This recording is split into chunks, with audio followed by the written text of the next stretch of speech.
말씀을 보면 사도 바울과 바나바가 구브로 전도 여행에 이어서 비시디아에 있는 안디옥 전도 여행을 하고 있는 것을 보게 됩니다. 13절, 14절을 먼저 같이 읽겠습니다. 시작.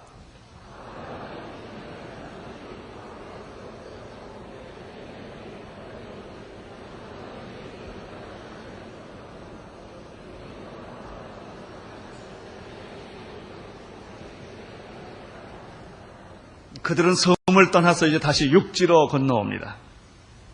우리는 여기서 13절과 14절에서 두 가지 재미있는 사실을 발견하게 됩니다. 첫째는 13절에 있습니다. 13절 같이 읽겠습니다. 바울과 및 동행하는 사람들이 그렇습니다. 이 9절 이전에는 언제나 바나바와 바울로 소개되어 있습니다. 그런데 이 부분에 와서는 바울과 바나바로 소개됩니다. 바나바는 먼저 예수님을 믿은 사람입니다. 바나바가 바울을 도와주었습니다.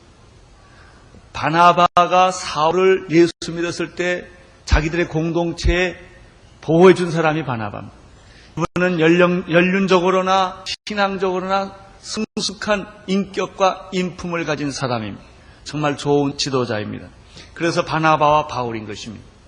그러나 이제 전도 여행이 시작되면서부터 그 위치가 조금 바뀝니다.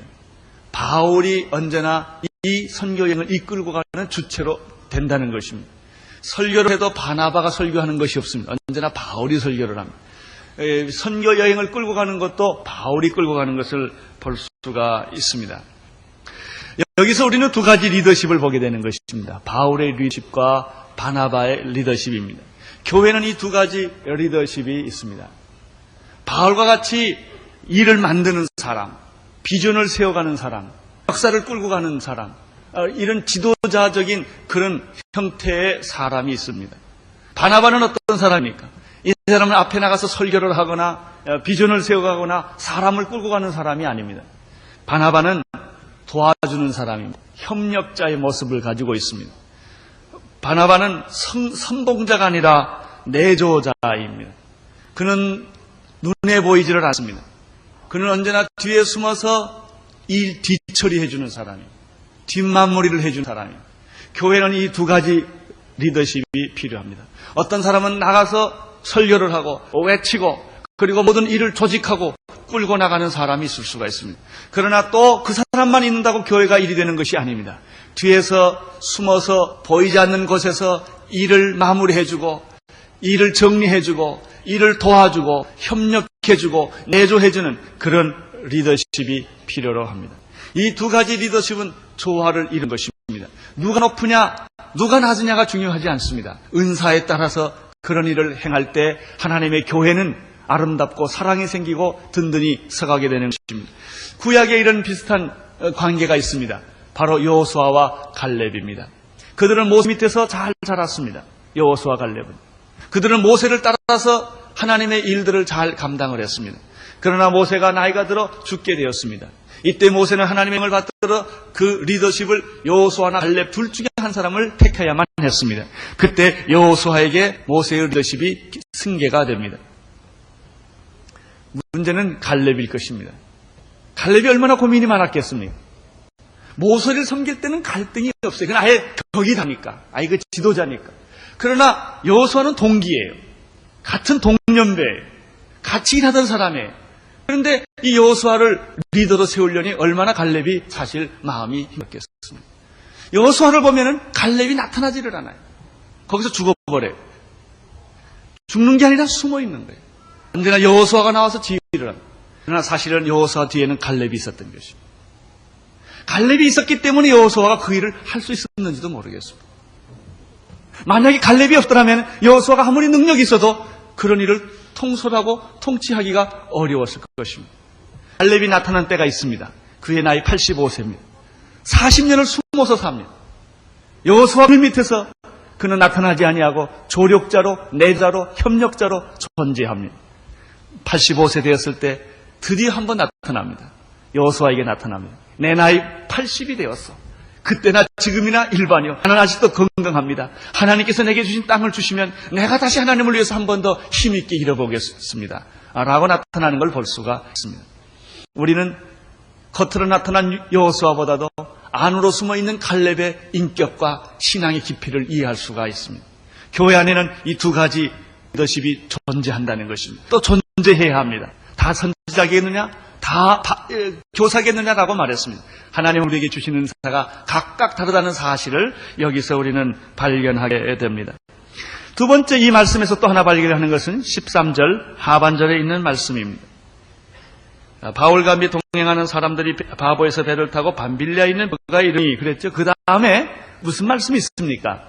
요한은 저희에게서 떠나 예루살렘으로 돌아가고 오라는 말이 나옵니다. 아주 중요한 말입니다. 이게 마가 요한을 의미합니다. 그들은 바울과 바나바를 쫓아서 전도 여행을 수종대로 따라갔습니다.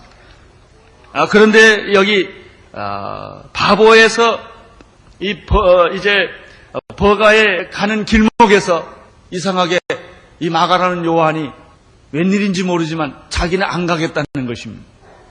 집으로 돌아가겠다는 것입니다. 전도 여행을 하다가 포기를 하고 만 것입니다. 요한은 저희에게서 떠나 예루살렘으로 돌아갔다. 아마 분명한 이유는 없지만 앞뒤 상황을 살펴보면 분명히 마가가 시험 든 게 분명합니다. 아마 가다 보니까 힘들었을지 모르겠습니다. 잠자리가 불편했을지 모르겠습니다. 음이 불편했을지 모르겠습니다. 귀신들이 나가고 막 이러는 걸 보고 무서워했는지도 모르겠습니다. 어쩌면 고향이 그리웠는지도 모르겠습니다. 바울과 바나바는 신나게 이러지만 자기는 뒤에서 일하니까 나는 뭐냐 뭐 이런 생각을 또 했는지도 모르겠어요. 어쨌든 시험이 들었어요. 그리고 도중 하차를 하고 만 것입니다. 우리는 가끔 교회에서 하다 보면 이런 사람들을 만나보게 됩니다. 처음에는 열심히 합니다. 그런데 며칠 지나보면 없어져요, 그 사람. 1대1 시작을 합니다. 가르치는 사람도 없어지고 배우는 사람도 없어져 버려요. 어디 간지 몰라요. 그렇게 열심히 할랄라 했는데 보니까 없어졌어요. 마가와 같은 케이스입니다. 나는 여러분들이 처음도 잘하지만 끝도 잘하기를 바랍니다. 무슨 일을 하든지 고난이 오는 것입니다. 시험이 있는 것입니다. 항상 여러분 천사 대접하지 않습니다. 아주 신경질 날 일들이 생깁니다. 더구나 오해를 받을 때 살 길이 없습니다. 그런 사람들은 그냥 샹하고 그냥 탁 놓고 가버립니다. 내가 뭐 할 일 없어 여기를 했느냐 뭐 이러고 다 가버리는 것입니다. 내가 뭐 월급 왔냐 그러고 다 가버리는 것입니다. 이 마감. 우리는 여기서 굉장히 중요한 게 하나 발견합니다. 선교라고 하는 것은 방법이나 제도나 돈이 아니라는 것입니다. 사람입니다. 사람이 있으면 일이 됩니다. 그러나 사람이 있으면 일이 안 되는 것입니다. 중요한 것은 사람입니다. 마가는 어떤 사람입니까? 준비되지 않는 사람입니다. 준비되지 않는 사람이 감정적으로 일을 결정을 했습니다. 실제 문제에 부딪히니까 당황한 것입니다. 도중에 일을 포기하고 만 것입니다. 이 문제는 초대교회에서 굉장히 중요한 문제로 등장이 됩니다. 이 문제가 여기서 끝나지를 않습니다. 사도행전 15장 36절에 이 문제가 다시 거론되는 것입니다. 2차 전도 여행을 시작할 무렵에 이 문제가 다시 등장이 됩니다. 사도행전 15장 36절부터 40절까지를 함께 읽겠습니다. 시작. 수일 후에 바울이 바나바더러 말하되 우리가 주의 말씀을 전한 각성으로 다시 가서 형제들이 어떠한 방문하자니 바나바는 마가라 하는 요한도 데리고 가고자 하나 바울은 밤빌레아에서 자기를 떠나 한 가지로 일하러 가지 아니한 자를 데리고 가는 것이 옳지 않다 하여 서로 심히 다투어 피차 갈라서니 바나바는 마가를 데리고 배 타고 구브로로 가고 바울은 실라를 택한 후에 형제들에게 주의 은혜의 부탁함을 받고 떠나니라. 1차 전도 여행을 마쳤습니다. 전도하고 온 사람들이 궁금합니다. 잘 믿고 있는지, 시험 들지는 않았는지, 그 사람들 다시 돌보고 싶은, 신방하고 싶은 마음이 생겼습니다. 바울은 바나바에게 다시 떠나자고 말을 합니다. 이때 바나바가 마가도 데리고 가자 그랬습니다. 이게 문제가 생긴 것입니다. 바나바는 자기들을 배신하고 이러다 도중에 포기해버린 사람이지만 다 또 한 번 기회를 주고자 합니다. 그런데 바울은 아주 싫어합니다. 그 사람 데려갈 수 없다는 것입니다. 그렇게 배신한 사람 또 무슨 일을 저지를지 모르니 그 사람 포기하자는 것입니다. 이 바울과 바나바가 마가 문제 때문에 논쟁이 붙었습니다. 오늘 성경에 보니까 서로 심히 다투었다고 말했습니다. 바나바도 싸웠던 일이 있는 것 같아요.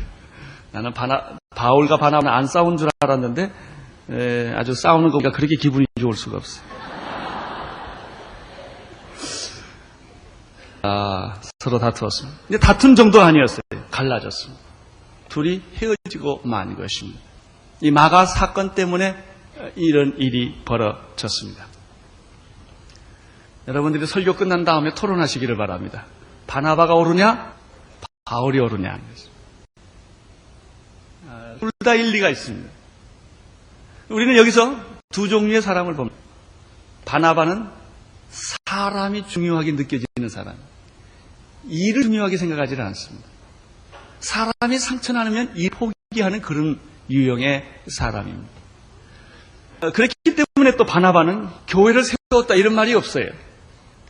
그는 무슨 일을 많이 했다는 얘기는 없어요. 그러나 바나바는 사람을 케어하는 사람. 한편 바울은 사람은 좀 손해를 봐도 일을 해야 한다고 생각하는 사람입니다. 그래서 그는 3차 전도 여행을 했고 바나바의 3차 전도 여행 이런 말이 없습니다. 바울의 3차 전도 여행입니다. 그리고 바울은 갈 곳마다 교회를 세웠던 것입니다. 그는 전도를 기적을 일으켰습니다. 우리는 이 두 사람이 누가 좋고 누가 나쁘다는 것보다는 은사가 다르다고 하는 것을 우리가 보게 되는 것입니다. 역할이 서로 다른 것입니다. 이런 역할이 서로 다를 때 이것은 서로 상호 보완하는 의미를 갖게 되는 것입니다. 대부분 많은 사람들이 사랑을 해서 결혼하면 놀랍게도 서로 다르다는 것을 발견하게 됩니다. 우리 주수일 장로님이 늘 말하듯이 이빨을 닦아도 치약을 써도 중간에서도 꽉 눌러 쓰는 사람이 있고 뒤에서부터 말아서 쓰는 사람이라는 것입니다. 어떤 사람은 집에 물건을 갖다 놓으면 버리는 사람이 있어요. 뭐든지 다 빨리 버리는 사람이 있고 어떤 분은 시시한 것도 다 갖다 놓는 사람이 있어요. 그래서 남편이 주워오면 아내가 버리고 남편이 주워오면 아내가 버리고 계속 이루고 사는 부부도 있어요.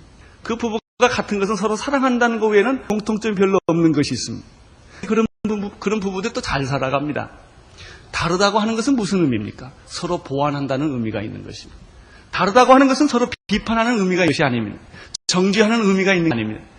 저 사람의 약점이 보였다면 그것은 내가 비판하라고 보여준 것이 아니라 그 약점을 내가 보완하라고 보여주신 것입니다. 우리는 서로 다룰 수밖에 없습니다. 달라야 합니다. 하나님은 다양성을 좋아하십니다. 그렇지만 그 다양성 안에서 우리는 하나의 일치를 발견하게 되는 것입니다. 이것이 바로 성령님의 일치인 것입니다. 이때 교회는 능력을 갖게 되는 것입니다. 이때 교회는 사랑을 하게 되는 것입니다. 우리는 바나바와 바울이 이 초창기에는 서로 흩어졌지만 우리는 이 두 가지 요소들이 필요한 것을 보게 됩니다. 이 메시지를 통해서 우리가 몇 가지 발견하는 것이 있습니다. 첫째는 역시 인간은 인간이구나. 저는 그걸 느꼈습니다. 역시 바나바나 바울도 굉장히 훌륭한 사람들이지만 서로 싸울 때도 있고 또 헤어질 때도 있는구나 하는 걸 느낍니다. 여기서 우리는 무슨 메시지를 발견하게 됩니까? 바나바와 바울이 중요한 게 아니라 하나님이 중요하다는 사실을 배우게 됩니다. 아브라함이 위대한 게 아닙니다. 아브라함의 하나님이 위대하신 것입니다. 바울이 위대한 것이 아닙니다. 바울이 그렇게 위대한 생애를 산 것이 아니라 바울의 하나님이 위대한 것입니다. 여러분이 위대한 것이 아니라 여러분의 하나님이 위대하십니다. 우리는 싸울 수밖에 없는, 우리는 어떤 견해를 가지고 있는, 그 견해도 어떤 극단적인 견해를 가질 수 있는 그런 인간입니다. 그렇지만 그런 인간들을 통해서 하나님은 하나님의 나라를 이루어 가신다는 것입니다. 두 번째, 아까 말씀한 것처럼 서로가 은사가 다르다고 하는 것은 서로 비판하라는 뜻이 아니라 조화를 이루라는 뜻임을 여기서 우리는 배우게 됩니다. 또 세 번째, 여기서 또 발견하는 것은 역시 사람은 헤어질 수도 있구나 하는 걸 저는 느낍니다.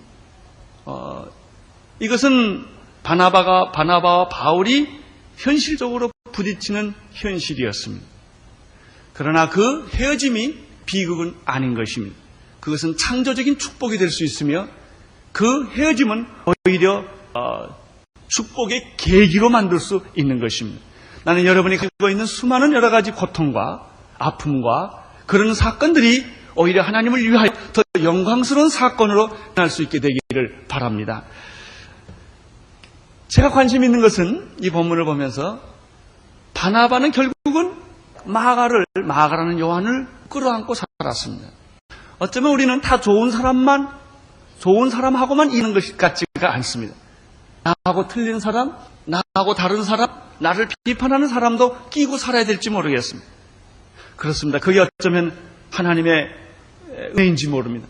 우리 온누리교회는 좋은 사람만 다 있지 않습니다. 부족하고 연약하고 문제를 일으키고 변덕이 많은 사람도 우리와 함께 사는 것입니다. 그러나 이렇게 같이 살다 보면 그들이 변하게 될 줄로 믿습니다. 이 바울과 마가는 어떤 관계가 될까? 나중에 과연 바울은 마가를 잊어버렸을까? 포기했을까? 버렸을까 하는 것입니다. 그런데 성경을 읽어보면 놀라운 말씀을 골로새서 4장 10절과 11절에서 발견하게 됩니다. 골로새 편지를 쓰면서 말미에 바울은 이런 문안 편지를 냅니다. 나와 함께 갇힌 아리스다고와 바나바의 생질 마가와. 바울의 편지에 마가가 있습니다. 바울은 마가를 잃어버리지 않았습니다. 바울은 그 마가를 미워한 것이 아니라는 것을 여기서 우리가 보게 됩니다. 가로치고 이 마가에 대하여는 너희가 명을 받았으며 그가 이르거든 영접을 하라. 마가가 찾아오면 거절하지 마라. 따뜻하게 그를 영접해 주어라 하는 걸 보면 바울이 마가를 사랑하고 있다는 사실을 우리가 알게 됩니다. 디모데후서 4장 11절에도 이 마가에 대한 언급이 편지에 또 나타납니다. 누가만 나와 함께 있었느니라. 그리고 내가 올 때 마가를 꼭 데리고 오라 이런 말이 있어요. 하나님 말을 이 편지를 보면 얼마나 그렇게 좋은지 모르겠습니다. 너는 마가를 데리고 와라. 그는 나의 일에 유익이 되느니라. 마가는 신앙이 어렸을 때는 이렇게 변덕이 있었지만 그러나 그러한 실수를 통하여 그는 신앙이 성숙해진 것입니다. 하나님을 위해서 유익한 사람이 된 것입니다. 나는 오늘 여러분들이 예수님을 믿고 예수님을 위해서 일하다가 혹시 부딪힌 사람이 있거든 그 사람을 위해서 마가처럼 기도하시기를 바랍니다. 그 사람을 포기하지 마십시오. 여러분에게 상처를 주고 여러분에게 배신을 주고 여러분에게 아픔을 줬지만은 그분도 하나님을 위해서 굉장히 크게 일할 수 있는 하나님의 종이라는 사실입니다. 우리는 결론이 좋아야 합니다. 마지막이 좋아야 합니다. 우리는 이것을 오늘 이 마가가 바나바와 바울을 떠났던 사건을 통해서 전체적으로 배우게 되는 그런 모습들입니다. 드디어 이제 바울은 버가를 지나서 비시디아 안디옥에 도착을 합니다. 안식일 날 회당에 가서 그는 그 예배에 참여하게 되었고 그리고 거기서 기회가 주어졌을 때 설교를 하게 됩니다. 이 설교는 바울의 설교의 하나의 전형적인 원형과 같은 아주 그런 놀라운 처음 설교를 우리가 전문을 여기서 볼 수가 있습니다. 그런데 이게 굉장히 좀 깁니다. 그래서 여러분들이 오랜 동안을 이 본문을 읽었습니다. 설교를 통해서 우리는 전도 설교의 유형을 하나 발견하게 됩니다. 앞으로 우리가 어떻게 전도하며 어떻게 메시지를 전할 것인가 하는 그런 모델을 바로 여기서 발견하게 됩니다. 이게 굉장히 길지만 네 가지로 나누어서 보면 아주 간단하고 아주 명료한 아주 그리고 구체적인 그런 메시지가 있다는 사실을 알게 됩니다. 먼저 17절에서부터 22절까지를 빠른 속도로 한 목소리로 크게 읽겠습니다. 시작. 애굽 땅에서 나그네 된 백성을 높여 큰 권능으로 인도하여 내사 광야에서 약 40년간 저희 소행을 참으시고 가나안 땅 7족속을 멸하사 그 땅을 기업으로 주시고 약 450년간 그 후에 선지자 사무엘까지 사사를 주셨더니 그 후에 저희가 왕을 구하거늘 하나님이 베냐민 지파 사람 기스의 아들 사울을 40년간 주셨다가 패하시고 다윗의 땅으로 왕으로 세우시고 증거하여 가라사대 내가 이새의 아들 다윗을 만나니 내 마음에 합한 사람이라 내 뜻을 다 이루게 하리라 하시더니 여기까지 보면 구약의 얘기를 여기서 사도 바울이 전해주는 걸 볼 수 있습니다. 다시 말하면 구약의 말씀을 인용해서 어떤 메시지를 주고 있습니다. 우리가 17절부터 22절까지 쭉 읽었는데 보니까 애굽 땅에서 나온 사건, 광야에서 40년간 살았던 사건, 그리고 사사를 두었던 사건, 사무엘과 사사, 그리고 사울 왕을 세웠던 일, 그리고 사울 왕을 패하시고 하나님이 그 마음에 합한 왕 다윗을 세워준 얘기가 여기까지 나왔습니다. 이걸 쭉 읽으면 무슨 생각이 듭니까? 바울은 구약을 잘 안다. 이런 걸 느끼죠. 굉장히 정통합니다. 난 여러분도 구약을 이렇게 잘 알게 되기를 바랍니다. 안 보고도 구약을 창세기에서부터 말라기까지 눈 감고 쑥 훑을 수 있게 되기를 바랍니다. 어떤 사람은 사사기 찾으라 그러면 막 신약에서 찾는 사람들이 있어요. 바울이 얼마나 구약에 대해서 자유로운가. 어떤 얘기를 하고 싶을 때 그는 아주 적절하게 취사 선택을 해가면서 짧은 시간에 구약의 메시지를 풍부한 지식을 이렇게 요약을 했다는 것입니다. 근데 이 구약 얘기를 지금 바울이 왜 했느냐 하는 거예요. 다윗 왕 얘기하려고 그래요. 다윗 왕 얘기를 왜 하느냐는 얘기예요. 그 왕의 씨에서 뭐가 나오니까? 메시아가 나온다. 자, 그 다음 두 번째 메시지를 찾아보겠습니다. 23절에서 25절까지입니다. 시작.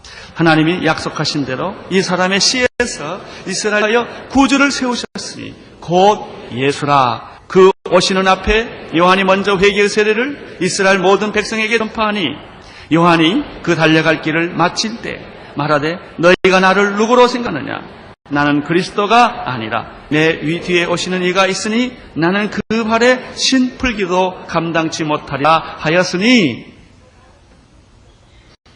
사도 바울의 관심은 구약이 아닙니다. 구약의 그 심오한 하나님의 말씀의 메시지를 결국 다윗 왕까지 끌고 오고 다윗의 씨에서 메시아가 나오는데 그 메시아가 바로 예수 그리스도다. 그 얘기를 지금 하고 싶어서 끌고 들어온 것입니다. 약속된 메시아. 그 약속된 메시아는 지금 여러분의 눈앞에 있다는 것입니다. 이분이 바로 예수 그리스도라고 하는 것입니다. 바울의 메시지에는 언제나 예수 그리스도가 초점입니다. 예수 그리스도를 말하고 싶은 것입니다. 예수 그리스도를 소개하고 싶은 것입니다. 기회만 닿으면 어떤 기회를 때를 얻든지 못 얻든지 바울은 기회만 닿으면 감옥에 있든지 그가 파산하는 뱃속에 있든지 그가 포인들이 있는 섬에 있든지 어느 곳에 로마의 감옥에 있든지 그는 예수를 얘기했던 것입니다. 이분이 사도 바울이었습니다. 자, 이제 세 번째 메시지로 넘어가겠습니다. 26절에서부터 37절까지입니다. 시작.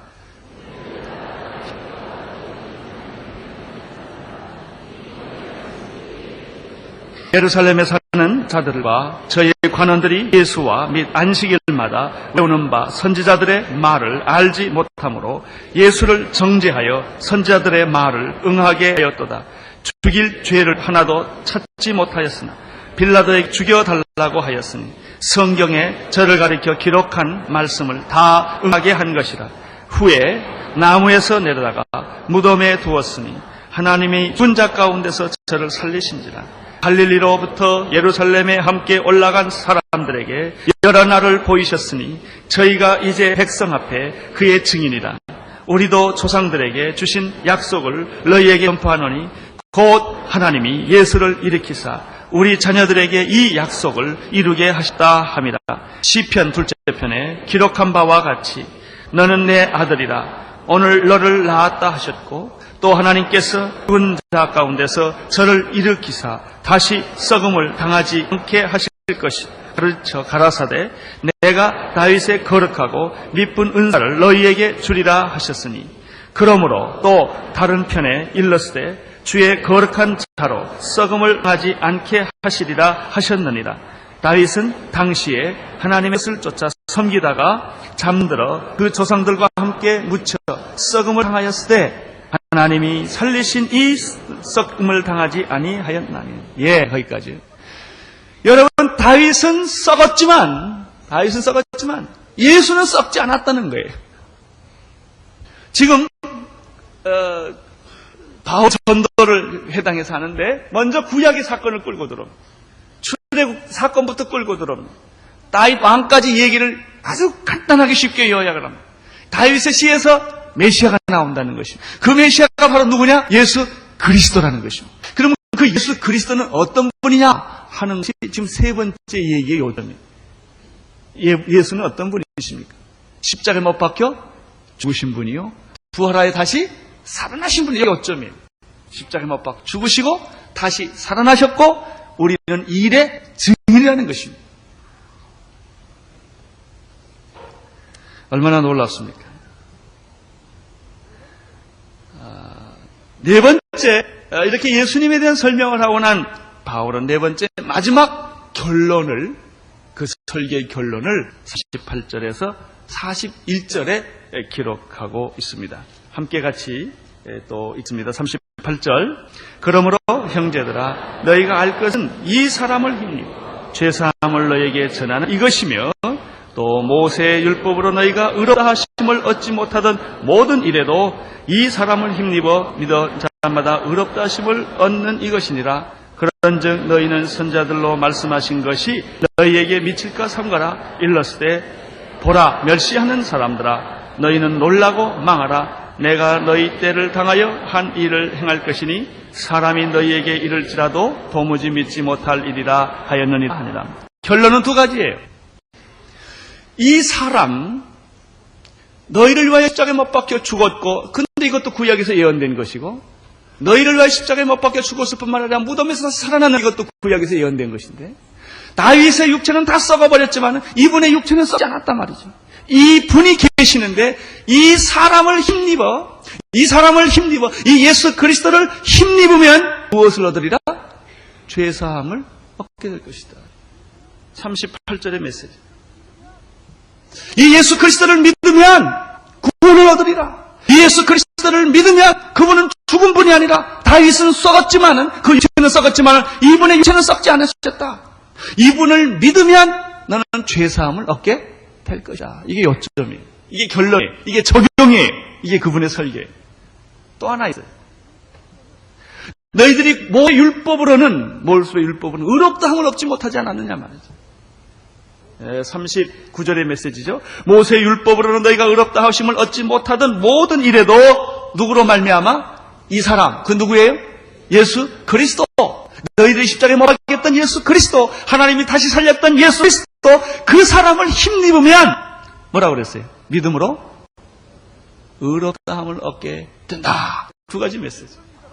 결론이 예수를 믿어라. 쉽게 말하면 예수 믿어라. 이 예수는 죽은 분이 아니다. 그분은 메시아다. 하나님의 아들이다. 구약에 약속된 메시아인데 이분은 죽었지만 죽은 분이 아니다. 다시 살아나신 분이다. 이 예수 그리스도를 여러분이 믿으면 구속 곧 죄사함을 얻게 될 것이고, 여러분이 하나님의 자녀 곧 의롭다함을 얻게 될 것이다. 얼마나 메시지가 간단해요. 그렇죠? 자, 우리는 오늘 사도 바울의 메시지 네 가지 큰 토막을 봤어요. 그네가 구약의 메시지를 인용했어요. 무엇 때문에? 다윗 왕을 얘기하려고. 다윗 왕을 통하여 나타난 씨가 메시아인데 그분이 누구라? 예수 그리스도라. 그 예수 그리스도는 우리를 위하여 십자가에 못 박혀 죽었고, 죽었을 뿐만 아니라 다시 살아나셨다. 누구든지 이 예수를 믿으면 죄사함을 받는다. 누구든지 이 예수를 믿으면 의롭다함을 얻게 되는 것이다. 아멘. 아주 간단하죠. 전도 설교를 이렇게 마쳤습니다. 우리는 이 바울의 전도에서 몇 가지 사실들을 또 배우게 됩니다. 이것이 여러분들이 앞으로 전도하는데도 굉장히 중요한 지침이 될 것입니다. 첫째, 이 설교를 하는 걸 보면 사도 바울이 청중을 잘 파악하고 전도했다는 것입니다. 지금 자기가 지금 어디서 설교하고 있죠? 회당에서. 누구 앞에? 회당장. 또 유대교를 믿는 사람들. 회당장이나 유대교를 믿는 유대인들, 이스라엘 백성들은 얼마나 율법에 정통할까요? 그렇죠? 구약을 잘 알고 있는 사람이에요. 그렇기 때문에 사도 바울은 구약의 메시지로 그들을 접근하고 있는 것을 보게 됩니다. 그러나 사도행전 7장에 가면은 사도 바울이 그 아덴이라는 동네에 갑니다. 아레오바고에서 설교를 합니다. 지금으로 말하면 파르테논 신전이 있는데, 제가 78년에 그 파르테논 신전을 가봤는데 그 앞에 그 바울이 전도했던 아레오바고 터가 있습니다. 거기는 철학의 도시요, 문화의 도시, 그리스의 이런 그 헬라 철학이 있고 헬라 문화가 있는 곳입니다. 거기에는 뭐 유대인이 있고 있지 않습니다. 그러니까 사도 바울이 전도할 때 구약의 아브라함이 말씀하기 이런 소리 거기서 안 합니다. 그리고 거기 아덴 사람들이요, 이렇게 다른 방법으로 접근하는 것을 볼 수가 있습니다. 너희가 보니 범사에 종교성이 많도다. 아주 칭찬을 해주는 거예요. 그분들의 문화에 딱 맞게 지금 접근하는 거예요. 너는 범사에 종교성이 많다. 내가 돌아다니며 너희 위하는 것을 다 보니까 너희들은 신을 섬기는 걸 그렇게 좋아하는데 신을 얼마 좋아하든지 이름 붙이다 붙일 게 없으니까 unknown God, 알 수 없는 신, 이렇게 팻말을 붙여놓고도 절을 하더라. 이게 너희들이 알 수 없는 그 신을 내가 알게 해주겠다. 그분이 천지를 창조하고 만을 주지하시는 하나님이시다. 이렇게 전도를 그렇게 끌고 들어갑니다. 전도하는 방법이 다르지요. 여러분 지혜롭게 전도하기를 바랍니다. 열정만 가지고 전도하면 시험 들기 딱 알맞습니다. 아주 사람에 따라, 대상에 따라서 전하는 메시지가 다르다고 하는 것을 우리는 보게 됩니다. 그러나 중요한 것은 이 사도 바울의 메시지 전체에서 그렇게 대상에 따라 전도하는 방법은 다르고 표현하는 것은 다르고 접근하는 방법은 다를지라도 그가 전하는 메시지는 똑같다는 거예요. 예수 그리스도라는 것입니다. 그의 관심은 예수였어요. 그의 소원은 예수였어요.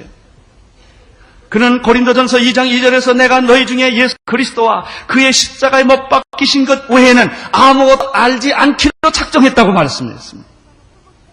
예수 외에는 나는 모든 걸 포기했다. 예수 그리스도 외에는 나는 모든 것을 분토로 여긴다. 그렇게 말을 했습니다. 나는 여러분도 그렇게 되기를 바랍니다. 우리가 사람들을 전도할 때는 이런 다양한 방법이 필요합니다. 그러나 아무리 다른 종류의 사람이라 할지라도 흑인이나 백인이나 동양인이나 무식한 사람이나 무식한 사람들이나 어떤 종류의 사람이라 할지라도 우리가 전하고 싶은 분은 예수 그리스도라는 것입니다. 예수님을 위해서 결혼하기를 바랍니다.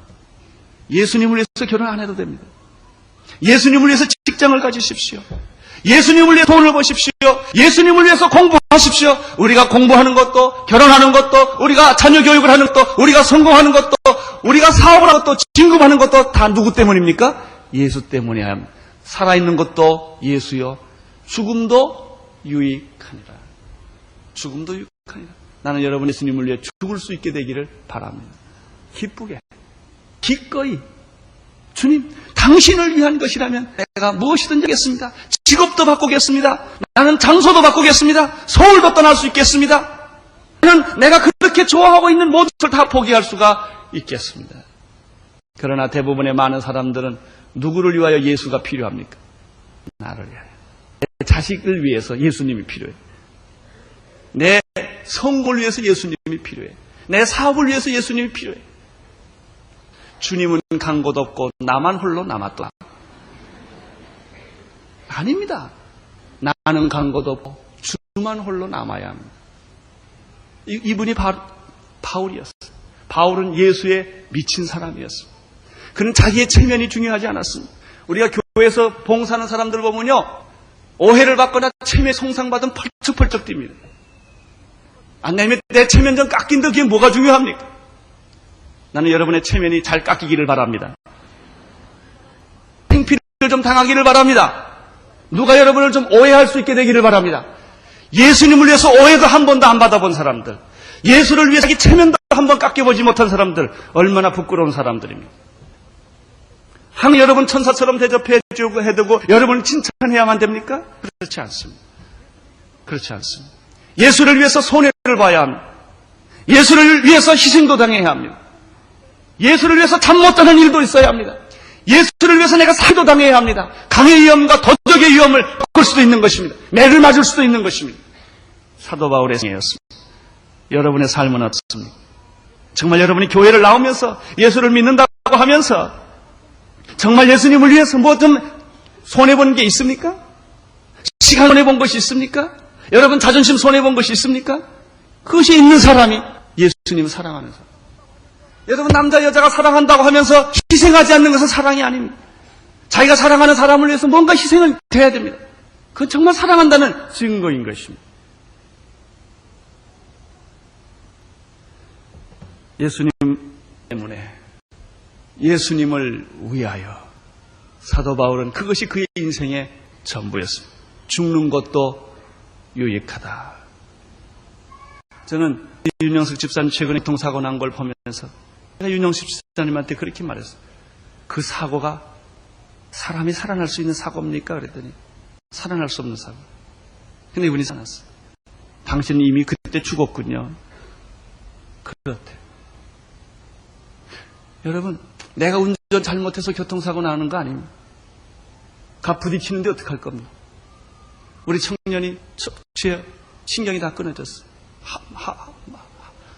하반신이 마비됐어요. 그 자리에 여러분이 있지 않으라는 보장이 어디 있습니까? 그렇잖아요? 그 자리에 여러분이 있지 않으라는 보장이 어디 있어요? 나도 그 자리에 있을 수 있어요. 내가 형제를 보면서 느낀 게 뭔지 아세요? 내가 이 자리에 있을 수 있구나. 그렇게 생각해 보니까 우리 다 죽었다고 생각하면 안 될까요? 우리 교통사고 이미 났어요, 한 번. 그렇죠? 그렇게 생각하면 간단할 것 같아요. 우리는 오래 사고 보장받은 사람들이 아닙니다. 이미 죽었다고 생각하면 간단합니다. 아무든지 나를 따라오려거든 자기를 부인하고 자기 십자가를 지고 나를 따르라. 왜 우리가 예수님 믿는데 이렇게 목마르고 갈등이 많은 줄 아세요? 자기 포기 안 해서 그러는 거예요. 예수도 믿지만 나도 중요해. 항상 그 문제 때문에 문제가 되는 겁니다. 나도 살아야 되겠다는 거예요. 여기에 우리의 갈등이 있어요. 여러분, 사도 바울처럼 그렇게 죽었다고 생각할 수 없겠습니까? 여러분, 그 교통사고의 현장에 이미 있다고 생각할 수는 없겠습니까? 그리고 이제는 덤으로 산다. 하나님, 지금 나의 삶은 공짜다. 나는 그때 죽었다. 만약 그렇게 우리가 결정하고 살 수 있다면 세상을 변화시킬 수 있을 줄로 믿습니다. 나는 요즘 이런 생각을 합니다. 왜 우리 교회가 2,000명, 10,000명 이 얘기를 막 했을까? 하나님 무슨 생각이 있으신 것 같아요. 어떤 계획이 있으세요? 예? 여러분, 예수님이 33세에 그가 죽음으로 인류를 구원하셨다면, 만약 온누리 교회 하나가 희생해서 한국교회가 살 수 있다면, 우리가 한번 희생해서 통일을 가져올 수 있다면 희생할 만하지 않아요? 우리 한번 인생을 포기해볼 만하지 않습니까? 여러분, 내가 한번 희생해서 내가 죽음으로 민족이 살 수 있다면 그거 한번 해볼 만하지 않습니까? 주님은 우리에게 그렇게 도전하십니다. 여러분을 위해 살아봤자예요. 죽을 때 후회해요. 나이 들어 다 후회한다고. 내가 뭐하고 인생을 살았나? 예수님을 위해 여러분의 인생이 결정될 수 있게 되기를 바랍니다. 기도하겠습니다. 하나님 아버지, 바울의 전도 여행을 보여주셔서 감사를 드립니다. 우리의 삶이 짧은 세상에 사는 동안 가장 값진 것이 되게 하시고 가장 영광스러운 것이 되게 하여 주옵소서. 예수님 이름으로 기도드리옵나이다.